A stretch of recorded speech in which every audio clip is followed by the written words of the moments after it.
Fala galera, Todd na área, tudo bem com vocês?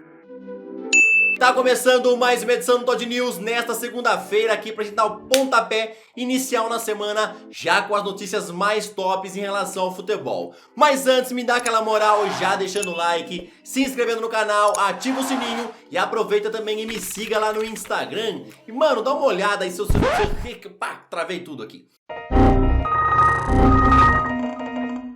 Mano, dá uma olhada aí se o seu sininho tá ativado, porque o YouTube tá muito bugado, principalmente desde a última semana. Então não tá mandando notificação pra muita gente. Desativa e ativa de novo. Agora, sem mais enrolações, bora logo então pro vídeo.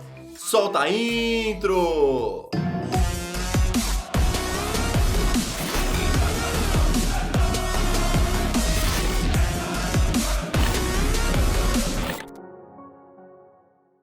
Bora começar aí pelos placares de ontem. Tivemos aí Campeonato Brasileiro Série A, tivemos também eliminatórias da Eurocopa. E cara, vou ter que começar aqui com a Série C no jogaço entre Náutico e Paysandu. Ontem pela Série C, o Paysandu começou vencendo o Náutico por 2-0. Diego Rosa abriu o placar aos 25 minutos e Nicolas Godinho de letra ampliou para o Papão. Mas aí o Náutico apareceu, correu atrás e diminuiu com Álvaro. E aos 49 minutos do segundo tempo, Jean Carlos empatou de pênalti, dando uma festa para a torcida do Náutico, já que o jogo estava indo para as penalidades. O Timbu venceu por 5-3 e garantiu acesso à Série B do Campeonato Brasileiro. Ontem pela Série A na Vila Belmiro, o Atlético Paranaense abriu o placar com Brian Romero, mas aos 41 minutos do segundo tempo, o juiz deu falta em Marinho, aí o VAR chamou e o juiz deu pênalti. Carlos Sanches bateu de cavadinha e deixou o jogo empatado em 1-1. No Newton Santos, o Botafogo venceu o Atlético Mineiro por 2-1. O VAR chamou e o juiz deu pênalti e expulsou o Igor Rabelo. Diego Souza bateu e fez 1-0. O segundo veio de contra-ataque e Alex Santana deixou o dele. E o Galo diminuiu com Franco de Santo. No estádio Rei Pelé, o CSA bateu a Chapecoense por 2-0. Alexandro fez o primeiro gol de cabeça e Jonathan Gomes ampliou no segundo tempo. No Independência, o Cruzeiro recebeu o Grêmio, mas viu o time gaúcho atropelar e abriu o placar com gol de letra de Diego Tardelli. Alisson marcou o segundo e aí o Cruzeiro conseguiu diminuir com Fred de pênalti. Mas realmente era dia de Grêmio, que estava jogando muito melhor, e Everton Cebolinha encerrou o show, marcando o terceiro gol com esse chutaço na gaveta, e o quarto também foi dele após um belo drible no marcador. E assim o Grêmio venceu a Raposa por 4-1. Ontem tivemos mais de 8 jogos pelas eliminatórias da Euro 2020. Os placares estão todos na tela e eu vou dar atenção a 2 jogos. Primeiro foi a Espanha que venceu Ilhas Faroé por 4-0. Rodrigo Moreno abriu o placar aos 13 minutos e ele mesmo ampliou para a seleção espanhola. Aos 44 do segundo tempo, Paco Alcácer fez o terceiro e 3 minutos depois, Paco Alcácer novamente foi lá para encerrar o jogo 4-0. A Itália venceu a Finlândia por 2-1. Ciro Immobile abriu o placar aos 59 minutos e Temo Pukki empatou de pênalti. E aí apareceu o brasileiro naturalizado italiano Jorginho para dar a vitória à Azurra com gol de pênalti. O goleiro Fábio do Cruzeiro, apesar de não poder comemorar ontem uma vitória, ele chegou a uma importante marca na carreira e se tornou o jogador que mais disputou partidas no Campeonato Brasileiro, atualmente com 576 jogos. O Cruzeiro não vive uma boa fase mesmo com a troca de técnico de Mano Menezes para o Rogério Ceni. E ontem o treinador aí desabafou na entrevista coletiva após a derrota.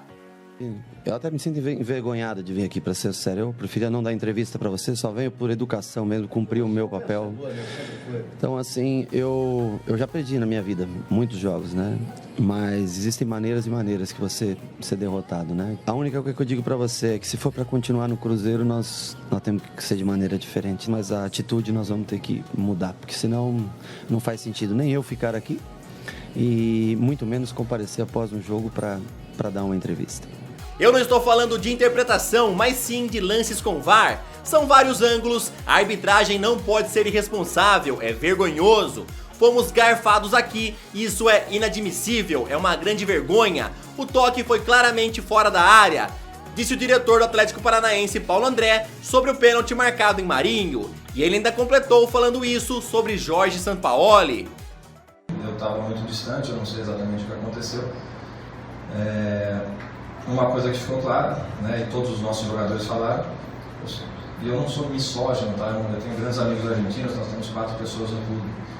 Mas seja brasileiro, seja argentino, seja quem quer que seja, ofender o jogador da outra equipe no campo, isso não pode. Isso é antiético, isso é um desrespeito. Então se ele joga bem, se ele joga mal, se ele é bom treinador, se ele é mau treinador, não importa. Respeite as pessoas que trabalham, respeite os adversários, isso ele não faz. Então ele fica ali fazendo teatro à beira do campo, tentando trazer a torcida ao lado dele e xingando os jogadores da equipe adversária. A gente tem que ter atenção a isso. Se fosse um brasileiro, se fosse qualquer outro, seria a mesma reação que eu teria. Tá? Então provavelmente o Thiago foi defender os atletas porque todos repetidamente disseram que o Sampaoli ofende os jogadores da equipe adversária à beira do campo. Mano Menezes conseguiu no sábado estrear no Palmeiras com uma vitória de virada e agora o Verdão está na 3ª colocação do Campeonato Brasileiro. O clube tem 2 jogos para se reaproximar do Flamengo, que é o atual líder. Amanhã pega o Fluminense por um jogo atrasado da 16ª rodada e no sábado enfrenta o Cruzeiro, que está no Z4 lá no estádio Allianz Parque pela última rodada do primeiro turno. Já o Flamengo enfrenta o vice-líder Santos lá no Maracanã. São Paulo acertou a contratação do jovem Iago, de 18 anos. O jogador chega hoje para fazer exames médicos e, caso seja aprovado, terá contrato até o final de 2020. Ele chega inicialmente para o time sub-20, que perdeu Morato para o Benfica e Miguel Alcântara para o Ascoli. Flamengo ainda não acertou a compra de Gabigol, que está emprestado no clube até dezembro pela Inter Milão, e de acordo com o Calciomercato e o FC Internews, Nice e Sevilha estão de olho no jogador e já sondam a situação dele junto ao clube italiano. Ambos estão dispostos a pagar 20 milhões de euros pelo atacante. André Jardine e a diretoria da CBF têm um duro problema para a Olimpíada de Tóquio no ano que vem. Como ela não será realizada em datas FIFA, assim como também o pré-olímpico é realizado, os clubes não são obrigados a liberar os jogadores, como aconteceu na semana passada em que o Atlético de Madrid não liberou o Renan Lodge. Então Jardine já falou que gostaria de contar com os melhores aí na categoria, mas sabe que os clubes irão complicar muito isso e não faz a mínima ideia de quem poderá contar em 2020.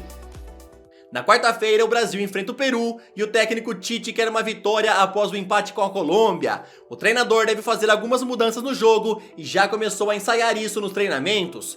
Paquetá pode entrar no lugar de Felipe Coutinho, David Neres pode entrar no lugar de Richarlison e o Everton pode ser titular no lugar de Ederson. São trocas já estudadas pela comissão técnica, lembrando que o jogo é às 0 horas de quarta-feira.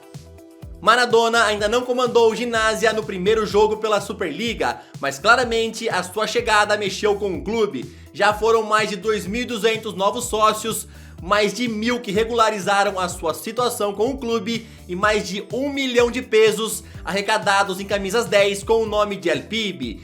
E ainda teve seu primeiro treino lá no estádio Juan Carmelo Zerillo, lotado. A Nike apresentou a nova camisa 3 da Inter de Milão, ela em homenagem à Pirelli, que é patrocinadora do clube desde 1995. A camisa traz um estilo retrô, como as outras 3 que a Nike já vem lançando aí por seus clubes. E ela obviamente conta com o logo retrô da fornecedora de materiais esportivos. Bologna já contratou um reforço para janeiro, e ele é Nicolas Domingues, que é um dos destaques do Vélez Sarsfield. Com apenas 21 anos, o jogador custou 7 milhões de euros e ficará emprestado no clube argentino até dezembro. Jornal A Bola publicou que o Manchester City intensificou o monitoramento de Florentino Luiz do Benfica. Com apenas 20 anos, o jogador agrada muito a Pep Guardiola, que deseja a sua contratação. Então, por pedido do treinador, o clube inglês já enviou novos olheiros para acompanhar os próximos jogos do português.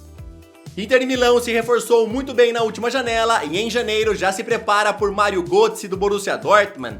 De acordo com La Gazzetta dello Sport, hoje em dia o jogador não é mais essencial ao time alemão e ele já cogita uma mudança de ares. Então a Internazionale irá aproveitar que vai enfrentar o Borussia Dortmund na fase de grupos da Liga dos Campeões para observar de perto o jogador e quem sabe já iniciar os primeiros contatos. Kai Havertz é uma das maiores joias da Alemanha e hoje em dia é a maior joia do Bayer Leverkusen, e é muito difícil que ele continue no clube alemão.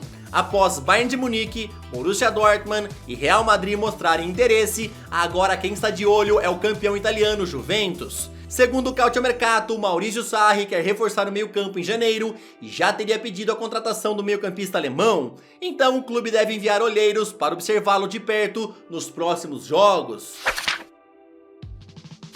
Bom galera, essa aqui foi mais uma edição do Todd News, eu espero que vocês tenham gostado e também espero que vocês tenham deixado o like, hein, porque ajuda muito aqui o canal, vocês não têm noção, meus amigos, ajuda demais. Comentem aí o que vocês acham dessas 3 possíveis mudanças na seleção para o jogo contra o Peru. David Neres no lugar do Richarlison, Paquetá no lugar do Coutinho e também o Everton no lugar do goleiro Ederson. Comentem sobre tudo que eu falei, tamo junto, valeu, boa segunda, falou! Shit,